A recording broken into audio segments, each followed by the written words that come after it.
ಇದರಲ್ಲೆಲ್ಲ ಕಿತಾಪತಿ ಇರೋದು ಸಾಧು ಕೋಕಿಲ ಅವ್ರದ್ದು.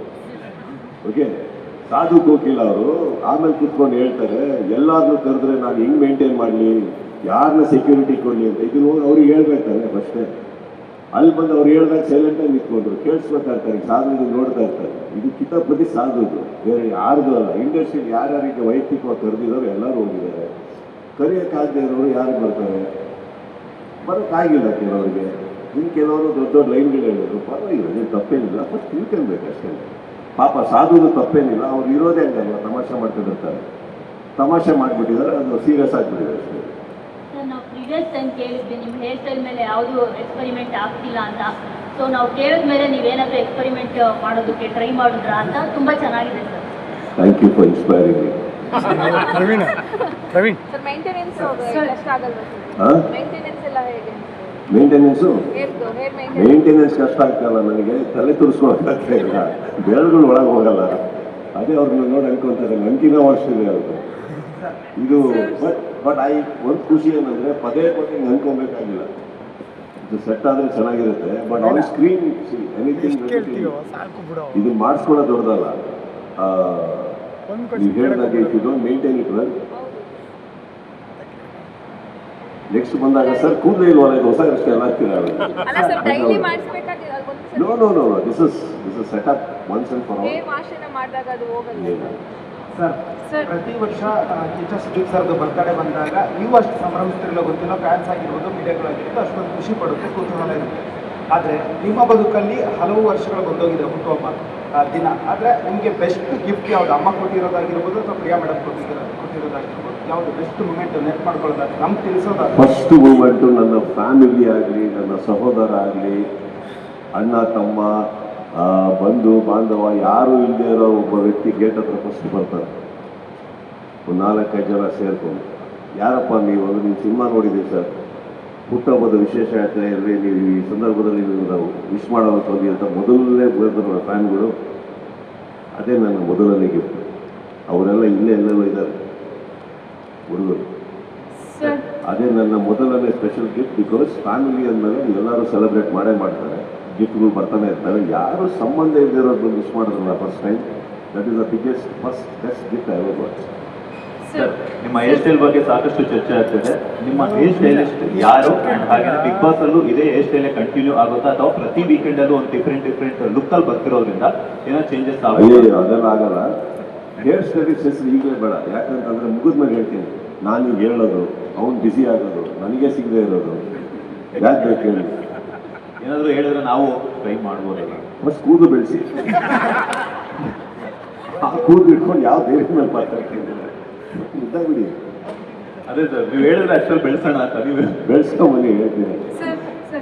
Wish you happy birthday sir. Thank you. Sir, ನೀವು ಪೌರಾಣಿಕ ಚಿತ್ರಗಳನ್ನ ಮಾಡ್ತಾ ಇಲ್ಲ ಅಂತ ಹೇಳಿದ್ವಿ. ಅಂದ್ರೆ ನಿಮ್ಗೆ ಇಷ್ಟ ಇಲ್ವಾ ಅಥವಾ ಆ ಥರ ಕತೆ ಬರ್ತಾ ಇಲ್ವಾ? ಬಿಕಾಸ್ ನಿಮ್ಮನ್ನ ಒಂದು ಪೌರಾಣಿಕ ಪಾತ್ರದಲ್ಲಿ, ರಾಜನ ಪಾತ್ರದಲ್ಲಿ ನೋಡ್ಲಿಕ್ಕೆ ತುಂಬಾ ಇಷ್ಟ ಉಂಟು ಅಭಿಮಾನಿಗಳಿಗೆ. ಮುಂದೇನು ಸಹ ಎಕ್ಸ್ಪೆಕ್ಟ್ ಮಾಡಬಾರ್ದಾ ಅಥವಾ ಏನು? ನನಗೆ ಇರೋ ಪ್ರಾಬ್ಲಮ್ ಓಪನ್ ಆಗಿ ಹೇಳ್ತೀನಿ ಕೇಳಿ. ನನಗೆ ಈ ಕುದುರೆ ಓಡಿಸೋದಿದೆಯಲ್ಲ, ಇದು ಒಂದು ನನಗೆ ಆಗಲ್ಲ. ಯಾಕಂದರೆ ಒಂದು ಎಕ್ಸ್ಪೀರಿಯನ್ಸ್ ಆಗಿ ನನಗೆ, ನಾನು ಯಾವುದೋ ಒಂದು ಈ ಥರ ಪಾತ್ರ ಬಂದು ತುಂಬ ಪ್ರಾಕ್ಟೀಸ್ ಮಾಡೋಕ್ಕೆ ಅಂದರೆ ಆ ಟೈಮಲ್ಲಿ ಹೇಳಿದ್ರು, ಹೀರೋ ಅಂದರೆ ಫೈಟ್ ಕಲಿಬೇಕು, ಕುದುರೆ ಓಡೋಕ್ಕೆ ಕಲಿಸ್ಬೇಕು, ಏನೇನೋ ಹೇಳಿದ್ರು. ನಾನು ಸೀರಿಯಸ್ ಆಗಿ ಹೋಗಿದ್ದೆ, ಕಲಿತೆ. ಒಂದು ವಾರ, ಒಂದು 10 ದಿನ ಚೆನ್ನಾಗಿ ಓಡಿಸಿದೆ. ಒಂದು ದಿನ ಸುಮ್ಮನೆ ಕುದುರೆ ಯಾಕೆ ಎದುರ್ತು ಅಂತ ಗೊತ್ತಿಲ್ಲ, ಹೇಳ್ಕೊಂಡು ಬೀಳ್ಕೊಂಡು ಕಾಲು ಸಿಗಾಕೊಂಡು ಒಂದು 20 ಮೀಟ್ರ್ ಹೇಳ್ಕೊಂಡು ಓಡೋಗ್ಬಿಟ್ಟಿತ್ತು ನನ್ನನ್ನು. ಅವಾಗ ಆಗಿರೋ ಭಯ ಇದೆಯಲ್ಲ, ಪ್ರಪಂಚನೇ ನೋಡ್ಬಿಟ್ಟೆ ನಾನು. ಅದಾದ್ಮೇಲೆ ಅರ್ಥ ಆಯ್ತು ಒಂದು ಯಾವುದ್ರ ಮೇಲೆ ಹತ್ತಿದ್ರು ಅದ್ರದ್ದು ಬ್ರೇಕು ಹ್ಯಾಂಡ್ ಎಲ್ಲಿದೆ ಅಂತ ಗೊತ್ತಿರ್ಬೋದು, ಕುದುರೆ ಎಲ್ಲಿದೆ ಅಂತ ನನಗೆ ಗೊತ್ತಿಲ್ಲ. ಇದೆಲ್ಲ ಹೊರತುಪಡಿಸಿ ಫೈನಲ್ ಆಗಿ ಇನ್ನೊಂದು ದಿನ ನಾವು ಇಲ್ಲಿ ದರ್ಶನ್ ತೋಟಕ್ಕೆ ಹೋಗಿದ್ವಿ. ಅಲ್ಲಿಗೆ ಹೋದಾಗ 10 ಅಂತ ತುಂಬ ಫೋರ್ಸ್ ಮಾಡೋದು. ನೀವು ಕೀಪರ್ಲಾಗ ಹೊಡೆದು ನೀನು ಬೇಡ, ನೀವು ಕುದುರೆ ಸಾವಾಸನೂ ಬೇಡ ಅಂತ ಹೇಳಿದ್ದೆ. ಆದರೂ ಕುದುರೆ ಹತ್ತಿಸಿದ್ರು.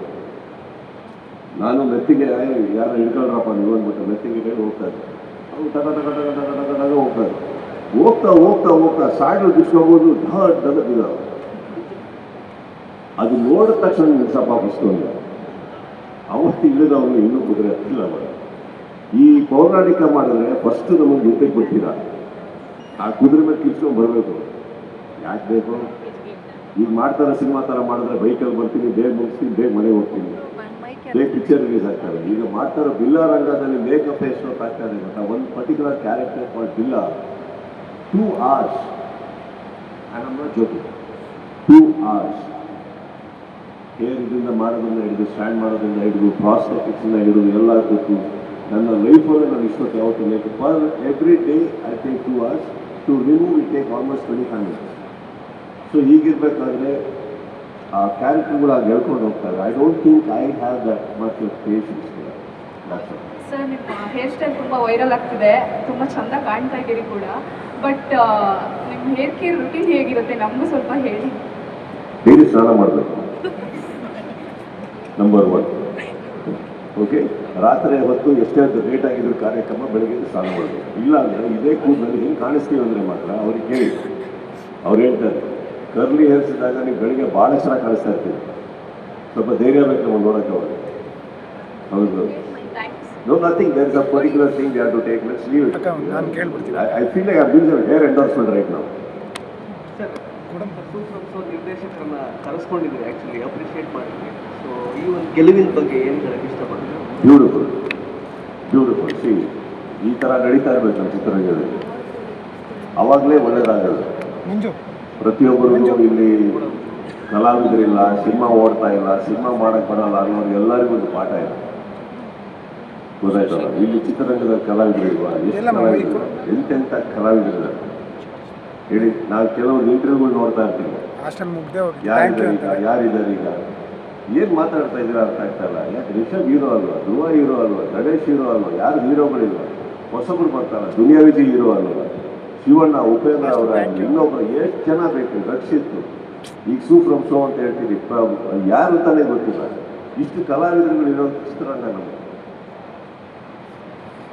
ಕರೆಕ್ಟ್. ಹಾಗಿರ್ಬೇಕಾದ್ರೆ ಮಾತು ಬಗ್ಗೆ ಕೆಲವರಿಗೆ ಸ್ವಲ್ಪ ಯಾರ್ಯಾರಿಗೋ ನೋವು ಮಾಡೋದಲ್ಲ, ನಾವು ಮಾತಾಡೋಕೆ ಬರುತ್ತೆ. ಎಷ್ಟು ಕಲಾವಿದರಿಗೆ ಎಂತೆಂಥ ಸಿನಿಮಾ, ಎಷ್ಟೆಂಥ ಸಿನಿಮಾ ಮಾಡ್ತಾರೆ, ಎಲ್ಲಿ ಹೋಗಿದ್ದಾರೆ ಅವ್ರಿಗೆ ಇವತ್ತು? What are we talking about here? ಈ ಥರ ಇರಬೇಕಾದ್ರೆ ಸಿನಿಮಾನೇ ಹೋಗಲ್ಲ, ಸಿನಿಮಾ ಇಲ್ಲ, ಚಿತ್ರರಂಗ ಮುಚ್ಚೋಗ್ಬೇಕನ್ನೋ ಟೈಮಲ್ಲಿ ಈ ಥರ ಒಂದು ಸಿನಿಮಾ ಹೋದಾಗ ಎಷ್ಟು ಹೊಸೊಬ್ಬರಿಗೆ ಇವಾಗ ಸಿನಿಮಾ ಇಟ್ಕೊಂಡು ರೆಡಿ ಮಾಡ್ಕೊಂಡು ಕೂತಿರೋ ಗೊತ್ತಾ? ಎಷ್ಟು ಜನಕ್ಕೆ ಧೈರ್ಯ ಆಗುತ್ತೆ ಇವತ್ತು? ನಮ್ಮನೆಗೆ ಬರ್ತಾರೆ ಇವಾಗ ಎಲ್ಲರೂ ಟ್ರೈಲರ್ ತೋರ್ಸೋಕ್ಕೆ. ಸರ್, ಆ ಸಿನಿಮಾ ಹೋಗಿ ನಮಗೊಂದು ಧೈರ್ಯ ಬಂದಿದೆ ಸರ್, ನಮಗೊಂದು ಧೈರ್ಯ ಬಂದಿದೆ. We all need that hope sir. It's like A temple. ನಾವು ಯಾಕೆ ಹೇಳಿ ದೇವಸ್ಥಾನಕ್ಕೆ ಹೋಗ್ತೀವಿ?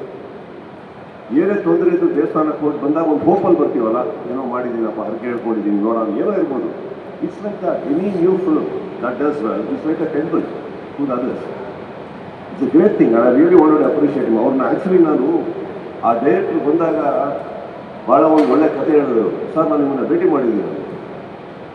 ಯಾವಾಗ? ಅವರು ಏನಾಗಿದೆ, ಒಂದು ತುಂಬ 2018 something like that, 19, I'm not sure, ಒಂದು ತುಳು ಫಿಲ್ಮು ಆಡಿಯೋ ಫಂಕ್ಷನ್ಗೆ ಕರೆದ್ರು ನನಗೆ. ನಾನು ಅವಾಗ ಆಗುತ್ತೆ ಆಗಲ್ಲ ಹೇಳ್ಬೇಕಾದ್ರೆ ರಾಜೇಶ್ ಭಟ್ ಅಂತ ನಾನೊಬ್ಬರು ಸ್ನೇಹಿತರು ಫೋನ್ ಮಾಡಿಬಿಟ್ಟು, ಭಾಳ ಒಳ್ಳೆ ಹುಡುಗರು, ಬಂದರೆ ಆಗುತ್ತೆ ಅಂದಾಗ ಅವ್ರು ಹೇಳಿದ್ರು ಅಂತ ನಾನೇ ಟಿಕೆಟ್ ಹಾಕ್ಕೊಂಡು ಹೋಗಿ, ನಾನೇ ರೂಮ್ ಹಾಕ್ಕೊಂಡು ಒಂದು ಹೋಟ್ಲಲ್ಲಿ.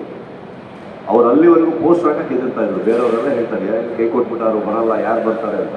ಆ ಫಂಕ್ಷನ್ಗೆ ಹೋಗಿದ್ದೆ ನಾನು, ತುಂಬ ಜನ. ಅವ ಆ ಸಿನಿಮಾದ ನಿರ್ದೇಶಕರದ್ದು ಏನು ಹೆಸರು? ಅಲ್ಲ, ಅವ್ರು ಡೈರೆಕ್ಟರ್ ಅಲ್ಲ, ಅವ್ರಿಗೆ ಕೇಳಿ ಹೇಳ್ತಾರೆ. ಸೊ ಅವ್ರು ಹೇಳಿದ್ರು, ನನ್ನ ಸಿನಿಮಾಗೆ ಆಡಿಯೋ ಫಂಕ್ಷನಿಗೆ ಬಂದಿರಿ ಸರ್, ಅದನ್ನು ಹೇಗೆ ಬರೀಲಿ ನಾನು ಅಂತ. ಸೊ ಐ ಗೆಸ್ ಒಳ್ಳೆ the moral of the story, ನೀವ್ಯಾರು ಒಳ್ಳೆ ಜೆಸ್ಚರ್ ಯಾರಿಗಾರು ತೋರಿಸ್ತಿರಲ್ಲ, it comes back to you, that's all it. So they remember that. ಏನಂದ್ರೆ ನಾನು ಈ ಸಿನಿಮಾ ಸಕ್ಸಸ್ ಆದ ಅಂತ ನಾನು ಮೀಟ್ ಮಾಡಿದ್ದೆ, ಅವ್ರಿಗೆ ವಿಶಸ್ ಮಾಡಬೇಕಿತ್ತು. But they remember that and they are so humble. I was happy to see that. They are a great job.